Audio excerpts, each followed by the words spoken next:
ya orang melakukan kesalahan ya. Tapi sebenarnya apakah tidak dengan cara persuasif ya?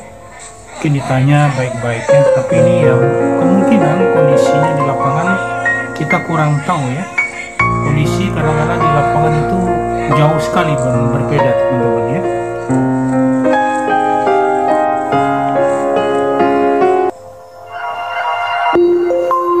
Nah ini juga keadaan di lapangan pada waktu penerapan PPKM ya. Ini di Surabaya teman-teman. Ini kejadiannya malam hari di tempat yang dagang kecil juga ya. Ini kasusnya mungkin sepele ya. Jadi petugas itu mengamankan ini ya, semacam inilah memasak tabung gas ya di kawasan Bulak Banten ya. Ini warung kopi ini ya, diduga melanggar aturan jam malam ya, karena masih buka di batas jam 8 malam ya. Jadi kemungkinan yang pemilik warung ini melawan petugas ya, dan ini sehingga memancing warga juga ya, memancing warga untuk bereaksi juga terhadap petugas. Mungkin warga lihat ini perbuatan yang tidak adil ya, orang mau cari makan tapi dihambat ya. Itulah kondisi di lapangan ya. Di salah satu sisi menjalankan tugas ya, di sisi lain warga juga pengen cari makan ya. Dan akhirnya kalau kita lihat di video ini diamankan nih yang pelaku perusuh pada waktu kejadian itu ya. Nah ini ada lagi kejadian yang cukup mengenaskan juga ya. Jadi ada oknum Satpol PP itu pukul ibu hamil ya. Ibu hamil ini ya pedagang juga teman-teman ya, pedagang juga ya. Jadi ini sempat heboh juga dibicarakan, juga dibahas oleh pegiat-pegiat sosial ya di media online ya. Nah ini wajah dari oknum ya yang melakukan tindakan kekerasan ini diperiksa ya oleh dokter ya. Nah ini adalah petugas ya, semacam atasan Satpol PP tadi ya, mau diselesaikan kayaknya teman-teman ya. Nah itu tadi serangkaian dampak daripada pelaksanaan PPKM di lapangan ya. Jadi peristiwanya begitu. Jadi setiap kali ada aturan. Nah ini pendapat dari pegiat sosial ya. Ini sebenarnya saya ambil dari Copo TV ya, dari pembicaranya ya. Ini kejadian di Medan teman-teman ya. Ada warung kopi ya, disuruh tutup ya, tapi ada perlawanan dari warung kopi karena alasannya ya warung kopi ini pengen buka untuk cari makan ya, untuk membiayai hidup keluarganya. Akhirnya dagang itu ditangkap ya, dikenakan denda. Nah ini ada lagi kejadian di warung ya, ibu-ibu sampai melempar air panas ya. Ini dibahas juga oleh pegiat sosial ini ya. Ini ada tindakan kekerasan juga ya. Coba kita dengarkan ya. Pedagang buah divonis 2 hari penjara dan tadi ketegangan terjadi di mana-mana, terutama ketika petugas harus berhadapan langsung dengan pedagang kecil, bukan pedagang besar yang lebih baik untuk tokonya daripada itu petugas. Kenapa keributan yang banyak terjadi di pedagang kecil? Ya, karena mereka bergantung pada pendapatan harian. Ya betul ya teman-teman, pedagang kecil itu ya harapannya dengan pendapat hariannya. Pendapat harian itu untuk membiayai hidup mereka ya. Ini cukup logis ya yang dibahas oleh pegiat sosial ini ya. Dan pengeluaran mereka itu merendah dari pendapatan harian itu ya diganti dengan uang bansos yang berjumlah sekitar ratusan ribu rupiah saja. Apalagi kalau cuma diganti sembako karena dianggap warga yang kelamaan dan butuh makan. Bukan itu. Pengeluaran mereka itu jauh lebih besar dan hanya bisa diselesaikan dengan penjualan. Jadi kita harus akui kenapa pedagang kecil itu jauh bersejarah untuk PPKM. Ya, mereka memang sedang berhadapan dengan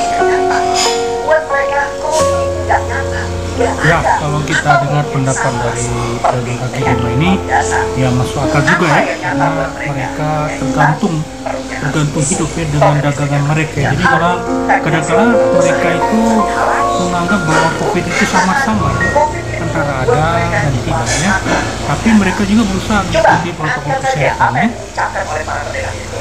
Apa kalian mau mengganti pendapatan kami? Apa kalian mau bayar tagihan kami? Kalau bisa, kami tidak jualan. Mereka, apa mereka egois? Karena tidak sadar bahwa COVID sudah berubah. Tidak juga pada saya yakin pemerintah jawab. Karena ya pemerintah tidak sadar. Mereka tidak menuntut semua biaya sekian juta orang. Ya teman-teman, kalau kita pikir secara akal sehat, lockdown itu kayaknya berat ya. Kayaknya pemerintah kita nggak sanggup ya membiayai 270 orang selama lockdown. Katakan seminggu, berapa banyak biaya yang harus diberikan oleh pemerintah setiap kepala ya, setiap rumah tangga, makannya, obatnya ya, segala macam kebutuhan. Ini negara kita pasti konsep ya. Tetapi PPKM darurat yang kali ini peraturannya sudah lockdown. Nah, bedanya ada kewajiban pemerintah. Lalu dari sisi pedagang, lalu bagaimana dari sisi kemudian PPKM? Mereka tidak semestinya pedagang. Mereka dipakai untuk tempat yang makan dalam hati kecil mereka mereka. Karena sebagian anggota Satpol PP itu juga berasal dari kelas pedagang kecil seperti itu. Belum lagi hati mereka panas ketika dimaki-maki oleh para pedagang yang bisa menjawab pernyataan pedagang akhirnya. Ya, jadi menurut pegiat sosial ini ya kejadian clash ya, gesekan di bawah itu ya karena dua-duanya sama-sama emosi ya, dan itu ya kelihatannya cukup wajar ya. Yang saya khawatir letupan kejadian bisa besar dan meluas. Akhirnya ada konsep perlawanan rakyat kecil yang diwakili oleh para pedagang dan pemerintah yang diwakili oleh petugas. Terbelah dua kubu padahal sama-sama menjalankan tugas. Ya, kita sebagai warga negara maulah ini terjadi ya, sampai ada pembelahan di masyarakat kita ya, satu di pihak pemerintah, yang satu di pihak lainnya, sehingga terjadi gejolak-gejolak sosial yang besar di belakangan hari ya. Kita juga nggak mau ya teman-teman ya. Orang pedagang kecil sampai tewas. Itu bisa ditokan sebuah keributan besar karena sudah ada parkir, maka itu akan bergulir dan sulit dikontrol. Ditambah hoax dan mulainya, maka di sebuah daerah bisa jadi tersebut jalan lubang yang merupakan kegemaran dan dia akan dimiliki oleh orang-orang di daerah lainnya yang pelan-pelan menjadi kota besar. Para penunggang telah menghadapi situasi di hampir semua kerusuhan di seluruh dunia, termasuk di Indonesia, bermula dari situasi seperti ini. Ekonomi hancur, perut lapar, ada korban jiwa, maka itu satu kesatuan yang sempurna untuk melakukan pemerintah. Saya jelaskan ini terjadi. Siapapun tidak terjadi kecuali mereka yang punya. Tetapi skenario seperti ini sangat kalau pemerintah tidak bisa melihat tanda ada itu ada tanda awal yang seperti demam, timbul demam, berarti ada yang tidak beres kita. Ya, maksudnya pemerintah diminta untuk yang meneliti kembali ya, melihat gejala-gejala yang reaksi-reaksi yang ada di lapangannya, itu perlu dipertimbangkan lagi ya menurut media sosial ini ya, sebelum terlambat ya, sebelum diperpanjang itu PPKM. Saya bahaya dan ada situasi saat ini sangat berbeda dengan PSBB awal-awal. Orang sudah pulang dan kerja, aku bersama dengan semua dan semua.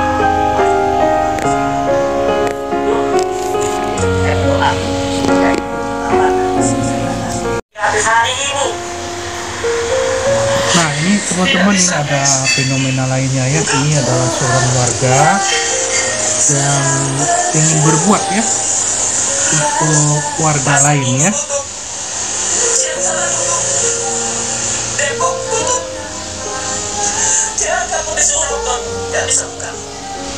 Assalamualaikum warahmatullahi wabarakatuh. Saya Aditya Prayoga dari Rumah Makan Gratis.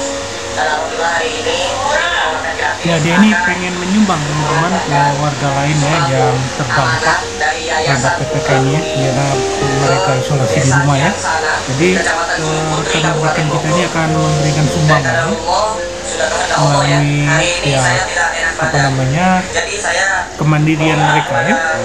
Mengajak teman-teman mereka ya, ini sudah dikoordinir ya oleh rekan kita ini ya. Akan menyampaikan aktivitas dan kegiatan yang akan disalurkan di sana. Jadi mau doanya juga buat saya ya. Nah, ini positif sekali teman-teman ya, bisa ditiru oleh warga lainnya untuk membantu warga yang lain yang terdampak COVID ini dan juga terdampak akibat dari PPKM ya yang ditetapkan oleh pemerintah ya. Ini ada 2 mobil ya, ini mereka akan kerahkan ya menuju ke satu lokasi ya. Ini 200 paket ke desa Ciangsana dan kemarin juga sudah diantarkan di Cilangkap, Jakarta Timur sebanyak kurang lebihnya 200 paket. Ayo pulang. Nah, ini unik teman-teman, ini ada petugasnya dari kepolisian.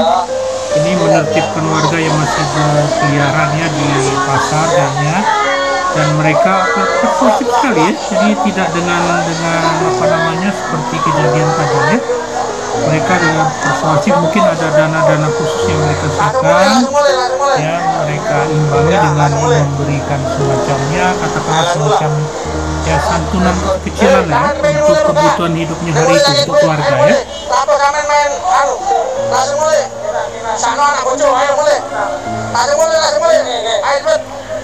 Saya kira ini lebih baik ya tindakan begini ya, jadi satu arah jadi nggak bentrokan ya. Ini lebih masuk akal dan lebih manusiawi. Ini pendapat saya teman-teman ya. Pak, ada rezeki tapi syaratnya satu, habis dapat rezeki langsung pulang ya, karena itu waktu dulu ya, langsung pulang ya, langsung pulang ya, kasihan anak itu yuk, langsung pulang tapi sampai langsung pulang, kasihan keluarga ya, ayo langsung pulang, mana becaknya mana ya, langsung pulang, ayo langsung pulang ya, langsung pulang tapi ayo sampai saya kasih duit tapi habis ini langsung pulang, masalahnya sudah tur ya, langsung pulang. Ayo sini, tapi langsung pulang ya. Langsung pulang, ayo langsung pulang. Ya. Mana tadi bapaknya? Oh sudah langsung pulang. Sudah langsung pulang Pak ya. Oke. Ayo. Sampai tak kasih duit tapi langsung pulang. Ayo langsung pulang. Ayo, sudah langsung pulang. Ini becaknya siapa ini? Ini cara begini masyarakat lebih nurut ya. Maksud saya bukan karena uang ya, bisa juga dalam bentuk lainnya, pendekatannya, dikasih pengertian dan karena ini lebih perlu lagi ya, dikasih bekal ya mungkin langsung kena ya.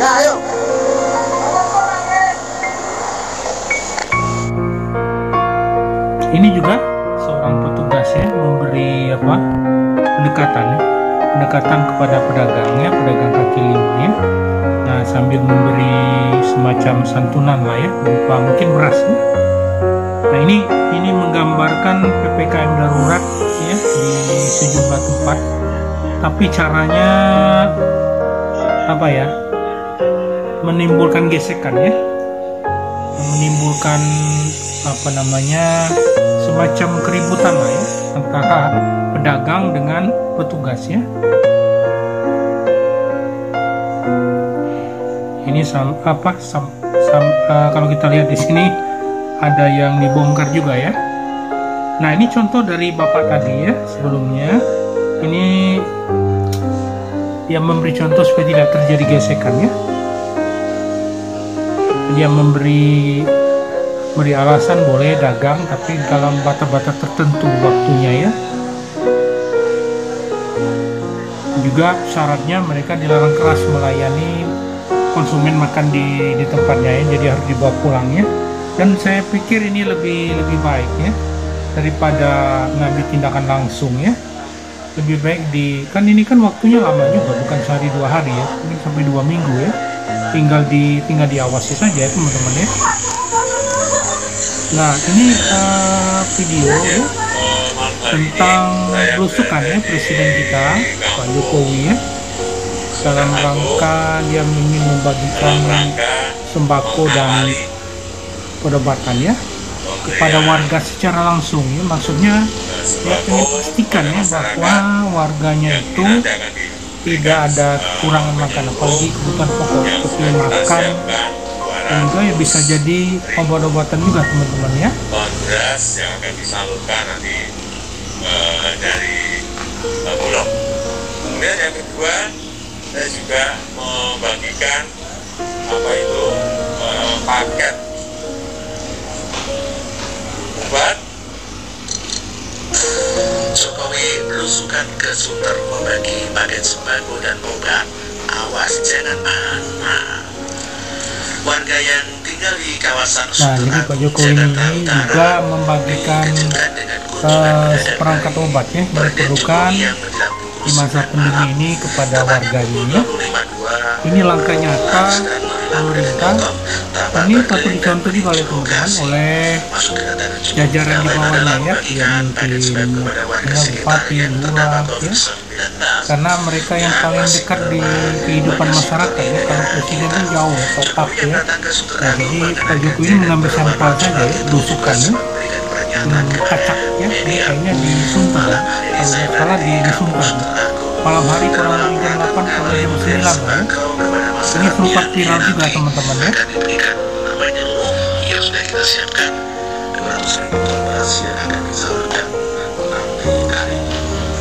Selain berbagi sembako, Presiden Jokowi juga membagikan paket obat bagi penderita COVID-19 mulai dari yang mengalami gejala ringan hingga sedang. Jika paket sembako disalurkan dibagi 200.000 kawan maka paket obat ditargetkan terdistribusi 300.000 paket untuk minggu pertama, dilanjutkan 300.000 paket lagi untuk minggu berikutnya. Mau membaca berita itu sampai selesai saja. Sebagai Presiden RI, Pak Jokowi sebenarnya bisa saja menyuruh anak buahnya pergi ke lokasi, lalu tinggal melakukan pembagian paket sembako dan paket obat sudah. Ini video ini acara Pak Jokowi ya. Ini bertemu dengan beberapa warga Jakarta ya. Ini ada seseorang yang menangkap jaketnya langsung ya di wawancara ini. Yang lain diajukan karena pada masa ini petugas kesehatan ya. Ini ada proses vaksinasi juga. Mengacu kepada metode menggunakan atasan dengan memberikan langkah yang kayaknya beliau lagi, Pak Jokowi lagi belusukan juga ya. Kayaknya meninjau ya, kemungkinan tempat isolasi ya untuk orang yang kena COVID ya, diperiksa oleh Pak Jokowi ya.